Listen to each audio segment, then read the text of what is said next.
দিয়েছিল 48,000, তারপরে অ্যাডজুডিকেশনে 14,000, মাত্র 2,57,000 ভোটের মধ্যে 60,000 বাদের খাতায়। তাতে কি আছে? চুরি করে জিতেছিল আগের বার, বলছে ভবানীপুরেও জিতবো, বলে ঘেচু জিতবে। তোমাদের দেওয়ার জন্য মানুষ তৈরি আছে। ভাবছো বহিরাগতদের ভোটে জিতবে? বাইরে থেকে লোক এনে জিতবে? টাকা খরচ করে জিতবে? মিছিল করো তো লোক নেই, 500 টাকা করে একজনের পকেটে দাও, দিয়ে বলো মিছিল করো। হোর্ডিং লাগাও এজেন্সি দিয়ে, পোস্টার লাগাও এজেন্সি দিয়ে, বদনাম করাও এজেন্সি দিয়ে। কোনটা করতে বিজেপি তুমি বাকি রেখেছো?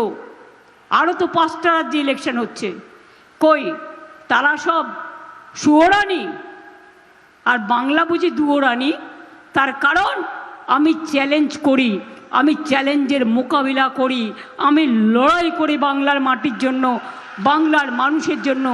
তাই আমাকে লক্ষ্য করে টার্গেট করাটা ওদের উদ্দেশ্য। কখনো ভয় দেখিয়েছে, কখনো চমকেছে, কখনো ধমকাবার চেষ্টা করেছে। আর আপনারা তো জানেন, আমাকে চমকালে আমি ধমকাই, আমাকে ধমকালে আমি গর্জাই, আমাকে গর্জালে আমি বর্ষাই। এই মাটিতে জন্ম, এই মাটিতে আমরা হাঁটতে শিখিনি। আপনাদের জেলায় জন্ম। বঙ্কিমচন্দ্র চট্টোপাধ্যায় তার বন্দে মাতরম গানটাও গাইতে পারে না। আমার কাছে ভিডিওটা আছে, দেখিয়ে দেব। বঙ্কিমদা